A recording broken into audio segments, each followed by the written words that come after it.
बिस्मिल्लाहिर्रहमानिर्रहीम। अस्सलाम वालेकुम दोस्तों, बिलाल कॉन्सेप्ट्स में आप सबको खुशामदीद। आज हम जिस टॉपिक के बारे में बात करेंगे वो है द न्यू डील। ये द न्यू डील क्या है? ये ग्रेट डिप्रेशन को काउंटर करने के लिए, उसको ओवरकम करने के लिए एक डील दी थी फ्रैंकलिन डी रूजवेल्ट ने। तो ग्रेट डिप्रेशन जो था वो इस वीडियो का पार्ट 1 था। आज हम पार्ट 2 बना रहे हैं जिसमें हम इसके सोल्यूशंस यानी कि द न्यू डील के बारे में बात करेंगे और इसी के ज़मन में हम फ्रैंकलिन डी रूजवेल्ट की जो प्रेसिडेंसी है उसको भी हम डिस्कस कर लेंगे, क्योंकि ये भी अमेरिकन हिस्ट्री में एक बहुत ही रिनोन्ड प्रेसिडेंट हैं और इनकी एक बहुत इंपॉर्टेंस है और इनके ऊपर अक्सर सवाल भी आ जाता है। तो चलें दोस्तों, हम अपने टॉपिक को शुरू करते हैं। सबसे पहले हम देखते हैं फ्रैंकलिन डी रूजवेल्ट की प्रेसिडेंसी। इसमें हम इंट्रोडक्शन को देख लेते हैं। इंट्रोडक्शन में हम बात करते हैं कि ये टेडी रूजवेल्ट के 5th कजन थे। ये विल्सन और लीग ऑफ नेशंस के मानने वाले थे। विल्सन कौन थे? जिन्होंने वर्ल्ड वॉर 1 में सर्व किया और वर्ल्ड वॉर 1 के दौरान यूएसए के जो प्रेसिडेंट थे उनका नाम वुडरो विल्सन था और उन्होंने ही ट्रीटी ऑफ वर्साइल में लीग ऑफ नेशंस बनाई थी। इसी वजह से जो फ्रैंकलिन डी रूजवेल्ट थे वो विल्सन के भी सपोर्टर थे और लीग ऑफ नेशंस के भी वो सपोर्टर थे। 1924 में और 1928 में एज अ डेमोक्रेटिक कैंडिडेट ये इलेक्शंस हार गए थे, लेकिन 1932 का जब इलेक्शन आया है तो इसमें हर्बर्ट हूवर के मुकाबले में खड़े हुए ये रूजवेल्ट, इन्होंने कैंपेन की न्यू डील के बेसिस पर और ये बात की कि हम अमेरिका के अंदर न्यू प्रोजेक्ट्स देंगे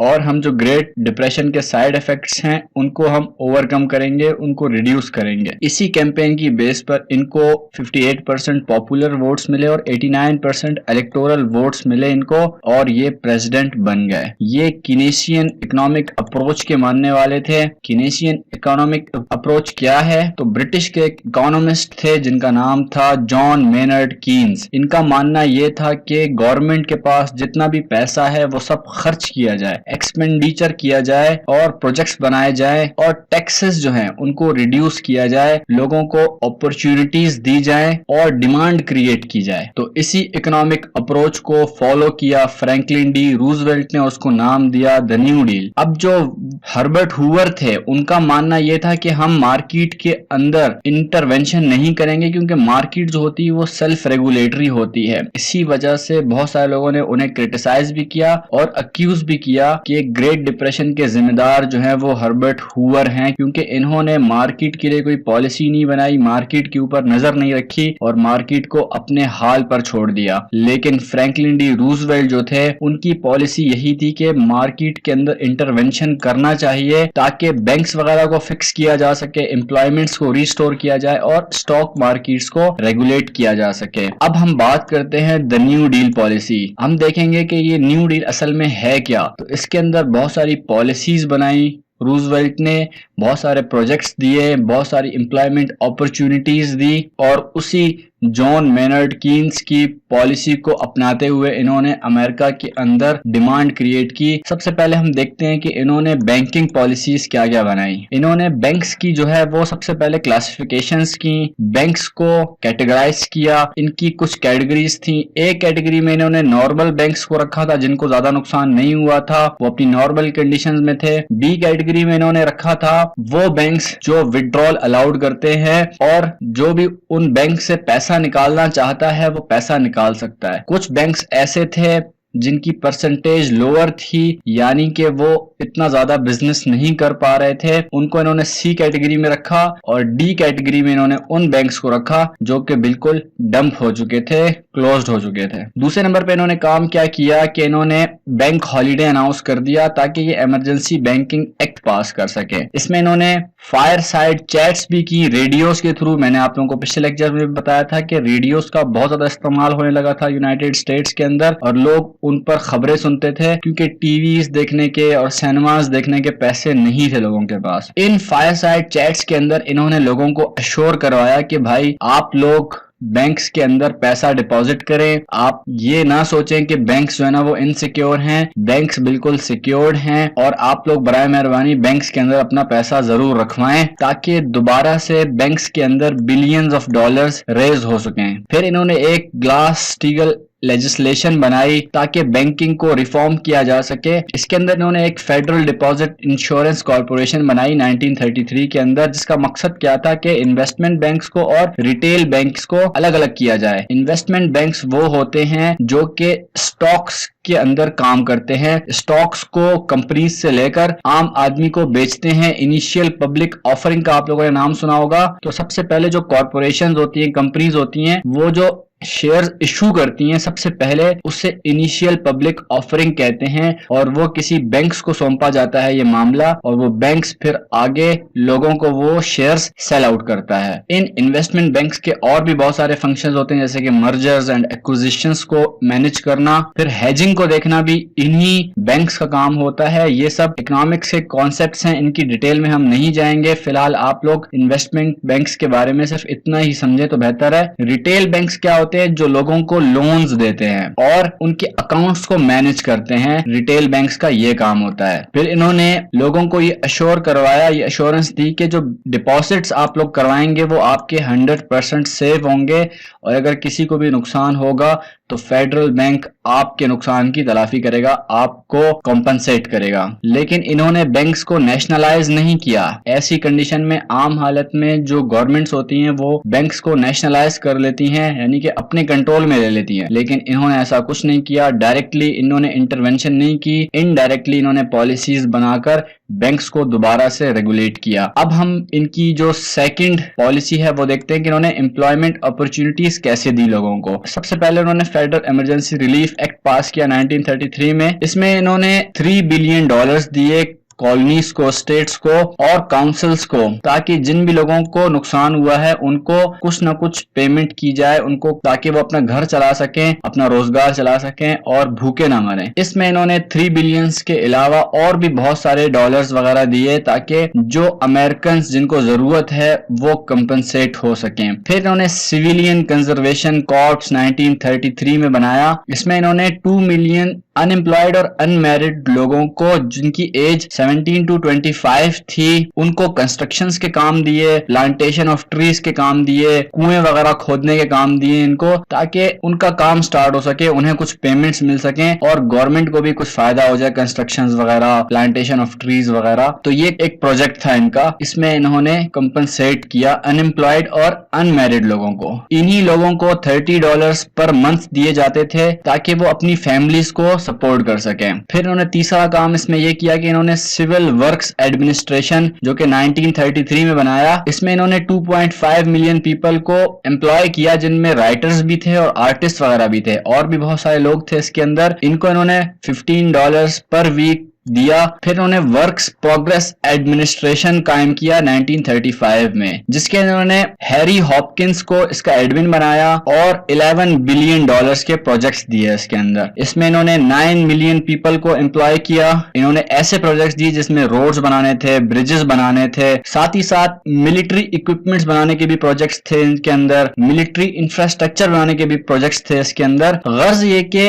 हर बंदे को उसके हिसाब से जो उसका स्किल था ना, उसी हिसाब से उसको काम दिया गया और गवर्नमेंट ने अपना काम भी निकाला और लोगों को भी कंपनसेट किया, उनको एम्प्लॉयमेंट अपॉर्चुनिटीज दी और उनको वेजेस देकर उनको रिलीफ दिया। फार्मिंग प्रॉब्लम्स जो थी, जो कि डस्ट बाउल आया था ओक्लाहोमा में, उसकी वजह से एग्रीकल्चर को काफी नुकसान हुआ था, उसको उन्होंने किस तरह से ओवरकम किया वो देख लेते हैं। इन्होंने सबसे पहले एग्रीकल्चर एडजस्टमेंट एडमिनिस्ट्रेशन एक्ट पास किया। इसमें इन्होंने ये काम किया कि इन्होंने जो प्रोडक्शन थी वो बहुत ज्यादा थी, एग्रीकल्चरल प्रोडक्शन बहुत ज्यादा थी, जबकि उसको खरीदने के लिए लोगों के पास परचेजिंग पावर पैरिटी नहीं थी। कंज्यूमर स्पेंडिंग बहुत कम हो चुकी थी, लोगों की जो सैलरीज थी वो बहुत कम थी और बहुत से लोग तो अनएम्प्लॉयड थे। इसीलिए इन्होंने ये चाहा कि डिमांड और सप्लाई को लेवल किया जाए, उसमें इक्विलिब्रियम लाया जाए। जब भी इन्होंने ये एम किया कि हम फार्मर्स के आउटपुट को रिड्यूस करेंगे ताकि उसकी डिमांड बढ़ जाए, क्योंकि जब सप्लाई आप कम करेंगे तो डिमांड बढ़ेगी और प्राइसेस भी बढ़ेंगी। इससे एग्रीकल्चर को भी फायदा होने वाला था और जो आम कंज्यूमर था उसको भी फायदा होने वाला था। लिहाजा इन्होंने क्या किया कि फार्मर्स को पेमेंट्स की ताकि वो अपने आउटपुट्स को रिड्यूस करें, कम प्रोडक्शन करें, कम क्रॉप्स लगाएं और कम जो है ना वो फार्मिंग करें। तो इन्होंने जो एक्सेस आउटपुट था उसको खत्म किया, जबकि आप लोगों को पता है कि भूख से लोग मर रहे थे, लेकिन उसके बावजूद इन्होंने आर्जी तौर पर प्रोडक्शन को, जो फार्मिंग प्रोडक्शन थी, एग्रीकल्चरल प्रोडक्शन थी, उनको कम करने के लिए एक एक्ट लिया। इससे एक नुकसान ये भी हुआ कि जो कॉर्न की प्राइसेस थी वो 1936 में डबल हो गई थी और लोग उसको खरीद नहीं पा रहे थे। बहरहाल इस एक्ट को सुप्रीम कोर्ट ने अनकॉन्स्टिट्यूशनल करार दे दिया। बाद में इन्होंने soil conservation and domestic allotment act पास किया। इसमें क्या हुआ था कि जो जमीन की सॉइल होती है, जो मिट्टी होती है, उसके अंदर न्यूट्रिएंट्स कम हो जाते हैं। जब आप उसमें ओवर प्रोडक्शन करते हैं, आपको सॉइल मैनेजमेंट नहीं आती है, तो फिर फार्मर्स जब अनएजुकेटेड होते हैं तो फिर वो सॉइल को मैनेज नहीं कर पाते। इससे न्यूट्रिएंट्स कम हो जाते हैं और प्रोडक्शन कम हो जाती है। तो इस वजह से सॉइल को दोबारा मैनेज करने के लिए, न्यूट्रिएंट्स को दोबारा बहाल करने के लिए इन्होंने ये एक्ट लगाया और ये रिस्पॉन्स था सुप्रीम कोर्ट के डिसीजन के खिलाफ, जो कि इन्होंने एग्रीकल्चर एडजस्टमेंट एक्ट को अनकॉन्स्टिट्यूशनल करार दिया था। तो उसके रिस्पॉन्स में ये soil conversation and domestic allotment act लगाया गया। इसमें इन्होंने फार्मर्स को पेड किया कि वो क्लॉवर लगाएं और अल्फाल्फा लगाएं। तो क्लॉवर जो है वो भी एक तरह की घास होती है और अल्फाल्फा एक दूसरी किस्म की घास होती है। तो ये दो किस्म की घासें लगाने का इन्होंने हुक्म दिया और उसके लिए इन्होंने बाकायदा फार्मर्स को पैसे दिए ताकि जो सॉइल के न्यूट्रिएंट्स हैं उनको दोबारा बहाल किया जा सके। फिर उन्होंने एक फ्रेजियर लैम्के फार्म बैंक्रप्सी एक्ट लगाया, जिसमें इन्होंने फार्मर्स को अलाउ किया कि जो उनकी लैंड्स तबाह हो गई थी, खराब हो गई थी, उनको दोबारा खरीदें और इस पर इन्होंने सिर्फ 1% इंटरेस्ट लगाया और कीमतें भी बहुत कम रखी उस लैंड्स की। फिर इनका एक और एक्ट था जिसमें इन्होंने रूरल इलेक्ट्रिफिकेशन अथॉरिटी की बात की, जिसमें इन्होंने फार्मर्स को इलेक्ट्रिसिटी प्रोवाइड की। इससे पहले क्या था कि सिर्फ 10 में से एक बंदे के पास एनर्जी हुआ करती थी, लेकिन इस एक्ट लगाने के बाद 1950 में 10 में से 9 लोगों के पास एनर्जी आ चुकी थी। तो बहुत बड़ा फायदा हुआ था। एनर्जी से आप लोगों को पता है काफी ईज आ जाता है एग्रीकल्चरल स्टफ्स के अंदर। फिर हम देखते हैं कि इन्होंने सोशल सिक्योरिटी के लिए क्या काम किया। यहाँ पे मैंने गलती से फार्मिंग प्रॉब्लम्स लिख दिया, जबकि असल में ये सोशल सिक्योरिटी है। तो इसमें इन्होंने सोशल सिक्योरिटी एक्ट लगाया 1935 में। इसमें इन्होंने कॉन्ट्रैक्ट बिटवीन जनरेशंस की फिलॉसफी का यूज किया। कॉन्ट्रैक्ट बिटवीन जनरेशंस क्या होता है कि इसमें 1 से लेकर 3% तक डिडक्शंस होती हैं एम्प्लॉइज की सैलरी से हर महीने, और फिर बाद में यही पैसा जो जमा होता है वो उनको पेंशन की टर्म्स में पे बैक किया जाता है। इसका मकसद क्या था, ताकि जो बूढ़े लोग थे, रिटायर्ड लोग थे, डिसेबल्ड पर्सन्स थे, उनको पेंशन्स दी जा सकें। और पेंशन्स इनके यहाँ 65 की एज से शुरू होती थी। 65 की एज में यहाँ पर लोग रिटायर होते थे। उसके अलावा इन्होंने एम्प्लॉयमेंट इंश्योरेंस को भी इनिशिएट किया। इसमें इन्होंने जो गैर शादीशुदा औरतें थीं और उनके जो बच्चे थे उनको रिलीफ देने के लिए इन्होंने कुछ फंड्स दिए, और ये भी सोशल सिक्योरिटी एक्ट का हिस्सा थी। फिर हम देखते हैं कि रूजवेल्ट अल्फाबेट सूप क्या था। इसमें इन्होंने न्यू एजेंसीज बनाई जिसमें गवर्नमेंट के कुछ बंदे बिठाए ताकि वो रेगुलेशन कर सकें और इन्वॉल्वमेंट कर सकें डिफरेंट किस्म के सेक्टर्स के अंदर, बिजनेसेस के अंदर, मार्केट्स के अंदर, एग्रीकल्चर वगैरह के अंदर। तो इसमें इन्होंने एक नेशनल इंडस्ट्रियल रिकवर एक्ट लगाया ताकि जो लेबर्स की कंडीशंस थी उनको इंप्रूव किया जा सके और बिजनेस ग्रोथ जो कम हो गई थी उसको भी इंप्रूव किया जा सके। इसमें इन्होंने जो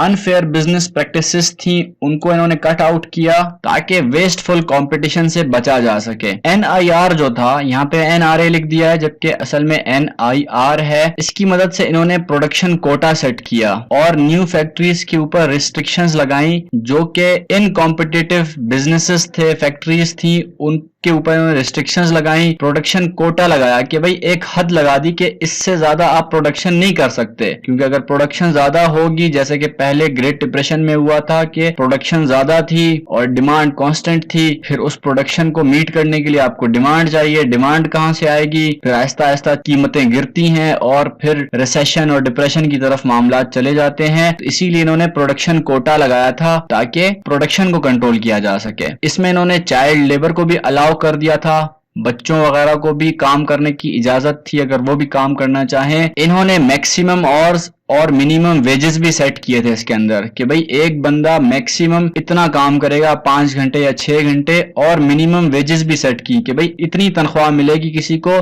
इससे कम तनख्वाह किसी को नहीं मिलेगी। हाँ, ज्यादा मिल सकती है लेकिन कम नहीं मिल सकती, तो एक लिमिट लगाई इन्होंने। फिर लेबर यूनियन को ये राइट दिया कि वो कलेक्टिव बार्गेनिंग करें, अपने एम्प्लॉयर्स से वो बार्गेन करके अपनी सैलरीज वगैरह बढ़ाना चाहें तो वो बार्गेन कर सकते हैं, उनको राइट दे दिया गया ये। फिर इन्होंने नेशनल लेबर रिलेशंस बोर्ड बनाया ताकि जो बार्गेनिंग के राइट हैं उनको प्रोटेक्ट किया जा सके। ऐसा ना हो कि एम्प्लॉयर्स गुस्से में आके फिर से डाउन साइजिंग शुरू कर दे, तो इस चीज को प्रोटेक्ट करने के लिए इन्होंने ये बोर्ड बनाया। अगला काम इनका ये था कि इन्होंने टेनेसी वैली अथॉरिटी बनाई। इसमें इन्होंने फार्मर्स को सॉइल मैनेजमेंट की टेक्निक सिखाई, डैम्स कंस्ट्रक्शंस का इन्होंने काम किया यहाँ पर ताकि पावर जनरेट की जा सके, बिजली बनाई जा सके। और टेनेसी के जो इलाके जहां पर जमीनों का बेड़ा गर्क कर दिया था, जहां पर सॉइल मैनेजमेंट का कोई ध्यान नहीं रखा गया था, उसको रिस्टोर किया जा सके। फिर इन्होंने यूएस हाउसिंग अथॉरिटी बनाई, जैसा कि हमारे इमरान खान साहब ने भी हाउसिंग सोसाइटी एक दी है, हाउसिंग स्कीम दी है जिसमें सस्ते घर दे रहे हैं लोगों को। वो अभी तक तो नजर नहीं आया कि कहाँ है वो घर। सुना है उनका पहला फेज जो है ना वो कंप्लीट हो गया है, अब दूसरा फेज शुरू होने वाला है। खैर एनीवेज, तो ये भी इसी तरह की एक हाउसिंग अथॉरिटी इन्होंने बनाई। इसमें इन्होंने कम इंटरेस्ट लोन्स दिए लोगों को ताकि वो नए घर बना सके अपने। तो ये चीप गवर्नमेंट हाउसिंग की स्कीम इन्होंने शुरू की। फिर इन्होंने नेशनल यूथ एडमिनिस्ट्रेशन का एक प्रोग्राम शुरू किया। इसमें इन्होंने कॉलेज स्टूडेंट्स जो थे उनको वर्क स्टडी जॉब्स भी दी ताकि वो पढ़ भी सकें और साथ साथ जॉब्स भी करें और अपनी पढ़ाई का खर्चा खुद उठाएं। तो ये बड़े अच्छे काम किए इन्होंने। अब हम क्रिटिकल एनालिसिस करते हैं न्यू डील का। इसमें हम पॉजिटिव इंपैक्ट्स देखेंगे और नेगेटिव इंपैक्ट्स भी देखेंगे न्यू डील के। तो पॉजिटिव इंपैक्ट्स में हमने देखा कि इन्होंने स्पेंडिंग इंक्रीज की, लोगों की फंड इंक्रीज किए, और जो डेफिसिट्स हुए थे जैसे कि एग्रीकल्चर को लोगों ने एक्सप्लॉइट किया था, लैंड्स को, सॉइल को एक्सप्लॉइट किया था, उन्हीं डेफिसिट्स के जरिए इन्होंने डेवलपमेंट की। इन्होंने कैपिटलिस्ट सिस्टम जो था उसको सेव किया। कैपिटलिस्ट सिस्टम क्या होता है? जिसके अंदर प्राइवेट प्रॉपर्टी ओन करने की इजाजत होती है बंदों को, और फिर वो लैंड्स परचेज करते हैं, वहां पर बिजनेस स्टार्ट करते हैं और अपने यहाँ लोगों को एम्प्लॉइज रखते हैं, और उन स्किलफुल लोगों के जरिए ओनर जो होता है वो बड़ा पैसा कमाता है, जबकि उन स्किलफुल लोगों को, मजदूरों को सिर्फ तनख्वाहें दी जाती हैं, जबकि असल प्रॉफिट जनरेट करने में उन्हीं मजदूरों का हाथ होता है, ओनर का हाथ नहीं होता। तो ये इन्होंने इस कैपिटलिस्ट सिस्टम को, जो कि अमेरिका की आइडियोलॉजी थी, उसको सेव किया विदाउट डायरेक्ट इंटरवेंशन। इन्होंने मिलियंस ऑफ जॉब्स क्रिएट की, इन्होंने फार्म्स को फाइनेंस किया, होम मॉर्गेजेस का इन्होंने काम किया, और इन्होंने ग्रेट डिप्रेशन के जो इफेक्ट्स थे उनको रिड्यूस किया। इन्होंने पब्लिक वर्क एडमिनिस्ट्रेशन और वर्क प्रोग्रेस एडमिनिस्ट्रेशन जैसे काम किए। इसमें इन्होंने बहुत सारे प्रोजेक्ट्स अलॉट किए, जैसे कि इंफ्रास्ट्रक्चर को कंस्ट्रक्ट करना, स्कूल्स कंस्ट्रक्ट करना, हॉस्पिटल्स वगैरह को कंस्ट्रक्ट करना। ये ऐसे प्रोजेक्ट्स देकर लोगों को वहां पर जॉब्स और एम्प्लॉयमेंट अपॉर्चुनिटीज दी लोगों को। ओल्ड एज पेंशंस का काम इन्होंने शुरू किया, और अनएम्प्लॉयमेंट इंश्योरेंस इन्होंने दी, जिसमें लोगों को कंपनसेट किया गया जिनको जॉब्स नहीं मिल रही थी, और जो लोग रिटायर हो गए थे उनको कंपनसेट किया गया। इन्होंने स्टॉक एक्सचेंज को रेगुलेट किया, इन्होंने मैक्सिमम हॉर्स सेट किए, मिनिमम वेजेस सेट किए, और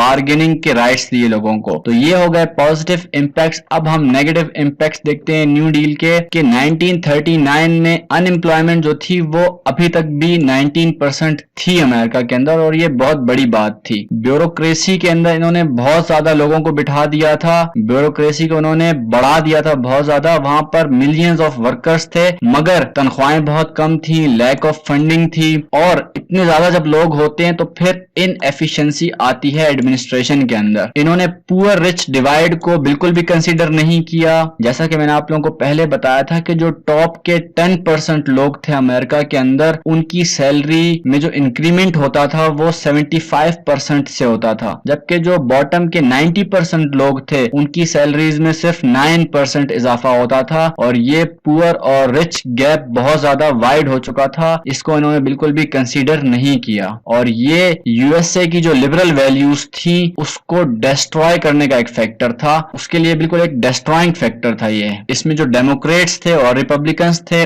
उन्होंने रूजवेल्ट को अक्यूज किया कि उन्होंने अब्यूज ऑफ पावर की है, यानी कि अपनी पावर्स का मिस यूज किया है। 1937 में इन्होंने स्टॉक मार्केट के अंदर जो फंडिंग ये करते थे उसको कम कर दिया इन्होंने। इसकी वजह से स्टॉक मार्केट दोबारा से क्रैश कर गया, क्योंकि वो अभी तक मेच्योर नहीं हुआ था। उसको जितनी फंडिंग चाहिए थी मेच्योर होने के लिए, तो इन्होंने प्री मेच्योरली ही अपनी स्पेंडिंग्स, अपने फंड्स वगैरह कट कर लिए थे, जिससे अमेरिका के अंदर दोबारा से एक रिसेशन आया, जिसको हम रूजवेल्ट रिसेशन भी कहते हैं। इन्होंने जो 22 से 44 बिलियन डॉलर्स के प्रोजेक्ट्स दिए 1933 से 1944 के दरमियान, इसकी वजह से नेशनल डेब्ट बहुत ज्यादा बढ़ गया था और उसको चुकाने में अमेरिका को बहुत ज्यादा टाइम लग गया, नेशंस को बहुत ज्यादा टाइम लग गया।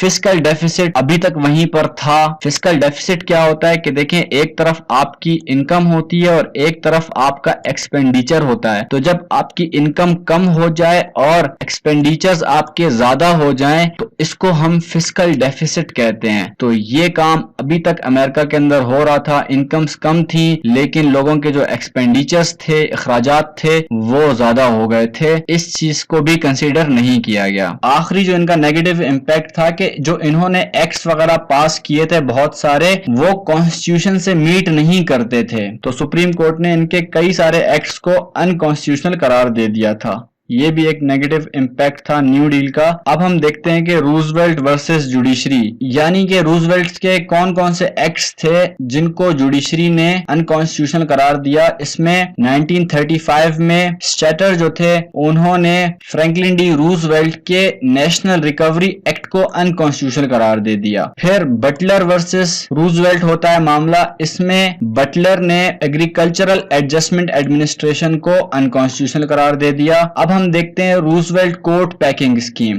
इसमें क्या होता है कि जब सुप्रीम कोर्ट ने इन तमाम एक्ट्स को अनकॉन्स्टिट्यूशनल करार दिया, तो रूजवेल्ट ने डिसाइड किया कि हम न्यू जजेस ऐड करेंगे जो कि प्रो न्यू डील होंगे, यानी कि जो न्यू डील के सपोर्टर्स होंगे, हम वैसे ही जजेस लेकर आएंगे। तो इन्होंने ओल्ड जजेस को रिप्लेस करने की भी कोशिशें की। इन्होंने 6 न्यू जजेस को ऐड किया ताकि टोटल नंबर 15 तक हो जाएं जजेस, मगर इनका ये प्लान फेल हो गया और इसको भी मिस यूज ऑफ पावर के तौर पर कंसीडर किया गया और ये सेपरेशन ऑफ पावर्स के भी खिलाफ था ये मामला, क्योंकि आप लोगों को मैंने कॉन्स्टिट्यूशन की वीडियो में बताया था कि सेपरेशन ऑफ पावर का ये मतलब है कि 3 डिपार्टमेंट्स हैं, लेजिस्लेटिव, एग्जीक्यूटिव और जुडिशरी। तो तीनों सेपरेट हैं, तीनों की अपनी अपनी पावर्स हैं और तीनों का एक दूसरे पर चेक भी है ताकि कोई भी डिपार्टमेंट अपनी पावर्स को मिस यूज ना कर सके। लेकिन यहां पर इस केस में एग्जीक्यूटिव यानी कि रूजवेल्ट ने जुडिशरी यानी कि जजेस के मामलात में इंटरफेयर करना शुरू कर दिया था। तो ये सेपरेशन ऑफ पावर के कॉन्सेप्ट के भी खिलाफ था ये मामला। तो इन वजूहात से जो रूजवेल्ट की पॉपुलैरिटी थी वो कम हो गई थी काफी, और उनको कई जगह पर डिक्टेटर का भी नाम दिया गया। उनके जो ओपोनेंट्स थे,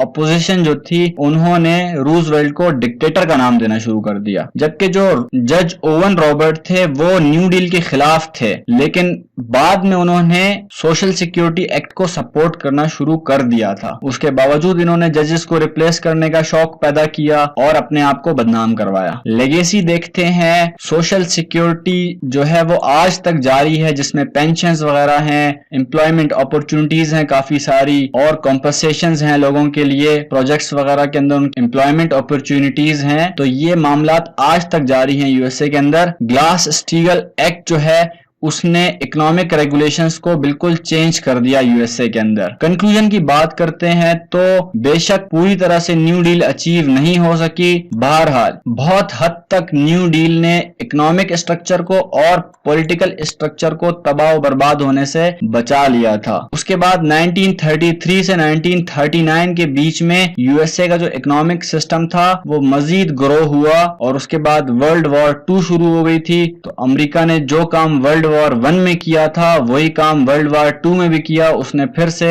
आर्म्स वगैरह बनाए हुए थे। वर्क प्रोग्रेस एडमिनिस्ट्रेशन के अंदर उसने मिलिट्री जॉब्स दी थी लोगों को, मिलिट्री इक्विपमेंट्स बनाई थी, और उन इक्विपमेंट्स को उसने वर्ल्ड वॉर 2 में जो यूरोप के अंदर दोबारा लड़ाई हुई तो वहां पर उसने अपना असलहा, आर्म्स वगैरह बेचने शुरू किए और दोबारा से प्रॉफिट अर्न करके अमेरिका फिर से ग्रो कर गया। तो आज की वीडियो हमारी यहीं पे खत्म होती है। अगली वीडियो में हम इंशाल्लाह ताला वर्ल्ड वॉर II को डिस्कस करेंगे और उसको हम स्पेसिफिकली अमेरिकन प्रिज्म से देखेंगे कि अमेरिकन रोल क्या था उस वॉर के अंदर। वॉर के जो इवेंट्स थे हम उनको डिस्कस नहीं करेंगे, ना ही वो रिक्वायर्ड हैं, हमने सिर्फ यूएसए का रोल देखना है, तो हम उसी के ऊपर बात करेंगे इंशाल्लाह ताला। आज की वीडियो हमारी यहीं पे खत्म होती है। उम्मीद करता हूं आप लोगों को न्यू डील अच्छे से समझ में आ गई होगी। अगर वाकई में ऐसा है तो इस वीडियो को लाइक करें और ज्यादा से ज्यादा शेयर करें अपने दोस्तों के साथ। हमारे चैनल को सब्सक्राइब करें और बेल आइकन पे क्लिक करके आने वाली वीडियोस की नोटिफिकेशंस को एनेबल करें और सब्सक्राइब जरूर कर दिया करें, क्योंकि सब्सक्राइब करना बिल्कुल फ्री है, कोई पैसे नहीं लगते सब्सक्राइब करने में। तो मैं मिलता हूं आपसे अगली वीडियो में, तब तक के लिए अपना ख्याल रखिएगा। अल्लाह निगहबान।